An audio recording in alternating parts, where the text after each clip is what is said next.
what exactly is primary emotion and how does it affect our communication?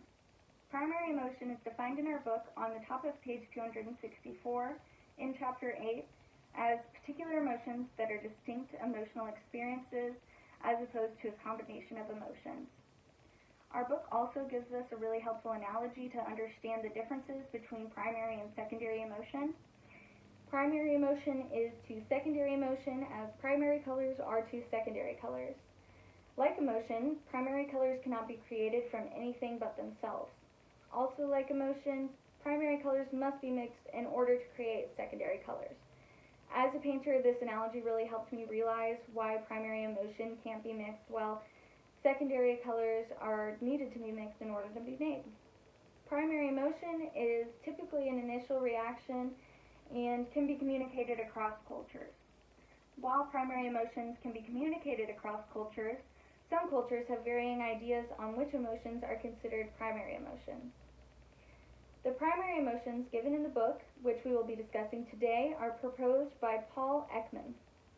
Those 6 emotions are joy, anger, sadness, fear, disgust, and surprise. Joy or happiness is the most universally recognized of all of the 6 primary emotions, and it has a positive valence. When we see someone laughing or smiling, we usually associate this with that person being happy. Happiness is proven to help improve health. Anger, it opposes joy in multiple different ways. It has a negative valence, and we feel angry when we've been wronged. Too much anger is proven to be bad for your health. We can see anger in someone whenever they yell, when they're talking quickly, or when they have flared nostrils or are scowling. Sadness is the direct opposite of happiness, as it is the feeling of unhappiness. It has a negative valence, and the 2 main causes of sadness are the loss of a person and the loss of a relationship. Sadness is similar to joy in that they both are highly understood and similarly expressed in different cultures. We know someone is sad when they cry, frown, or become unenergized. Fear is a natural reaction to perceived danger. It has a negative valence but is important for self-preservation.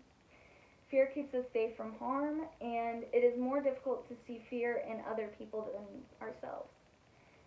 People in fear have dilated pupils and may shake. When we're in fear, we can recognize this by feeling our heart and breathing rate increase. Disgust is the feeling of revulsion or disapproval in confrontation with something unpleasant, repelling, or offensive. Disgust provokes us to avoid and reject whatever causes the feeling. It has a negative valence, but can also help us with self-preservation, as fear can. And disgust can help. It can come in many forms and can be difficult to see in others. Like other primary emotions, disgust is felt similarly across all cultures. But unlike other primary emotions, surprise, it has a positive, negative, or neutral valence.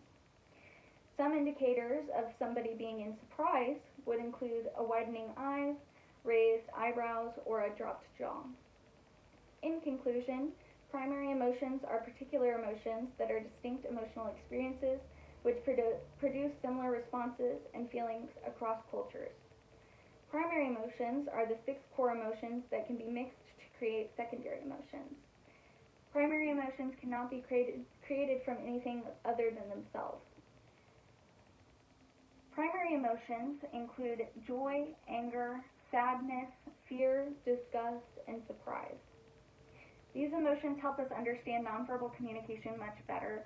These emotions are important to understand so that we can not only better understand others, but when we are communicating, we can also better understand ourselves. Thank you.